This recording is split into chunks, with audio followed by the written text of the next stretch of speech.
Having a good morning. Well, to discuss a whole host of stocks, we're joined by Mr. Deven Choksey of KR Choksey.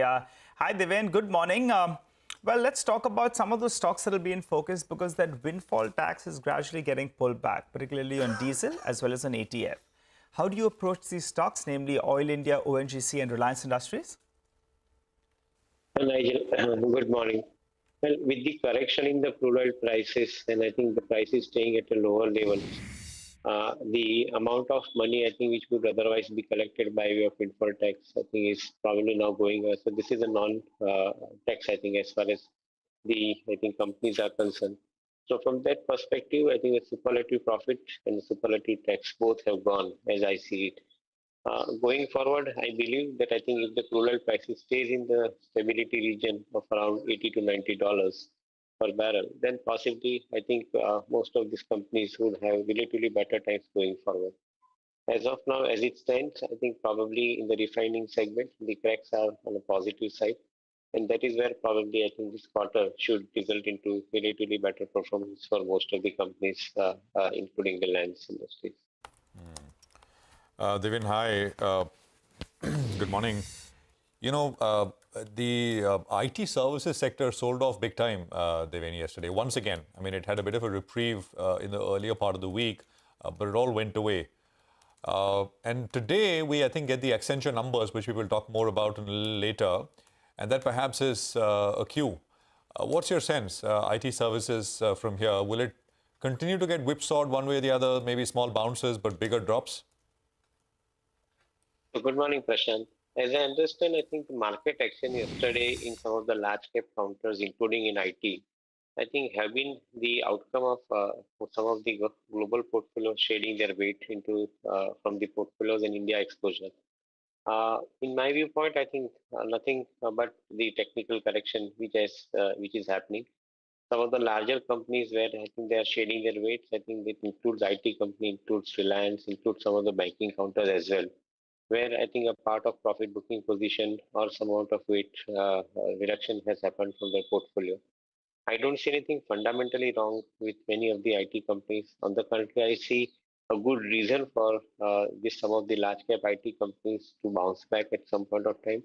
In the corrective downside, I think we are likely to see the buying taking place into this counter, including companies like Wipro, which has announced, I think, a deal yesterday.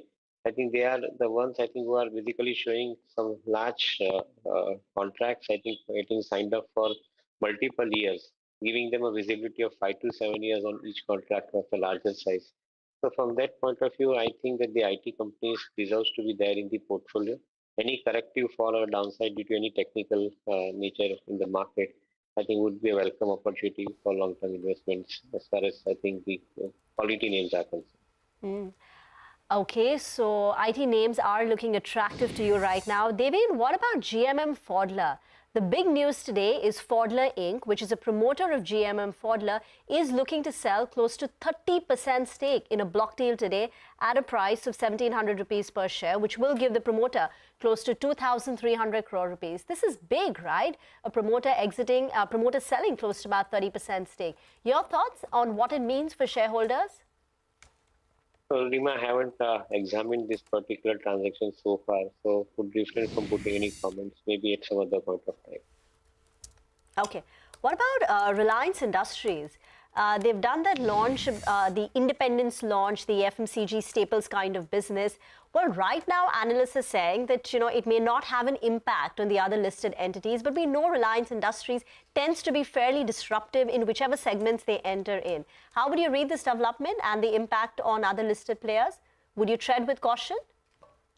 Well, I think one important point, I think, which you are basically observing here, Reliance has created on-ground presence of their stores. And now they have got the tie-up with Kirana stores. So obviously, I think they have created the market outlets, I think, for themselves to begin with. Now creating a brand and putting into the shelf, I think, is basically the sensible thing to do. Because with your own brand, you are commanding better margins compared to, I think, the brands that you are selling from other FMCG players, and including among the other food companies. So from a perspective of, I think, getting relatively better margin, and that too, I think, having your own outlets to sell, this is a win-win combination as far as I think companies like Reliance in the retail segment goes. So in my viewpoint, I think it should be seen as a winning strategy. You may call it a disruptive strategy. I would call it as a, I think, well-planned and thought-out strategy, wherein on one side you create, I think, the outlets, and on the other side you are basically promoting your own products on your own brands, which is what I think the company has been doing. I don't know immediately whether one can say that it will have impact on other FMCG companies, but I would think that I think the move remains distinctly positive for Reliance Retail per se, as far as I think their business is concerned.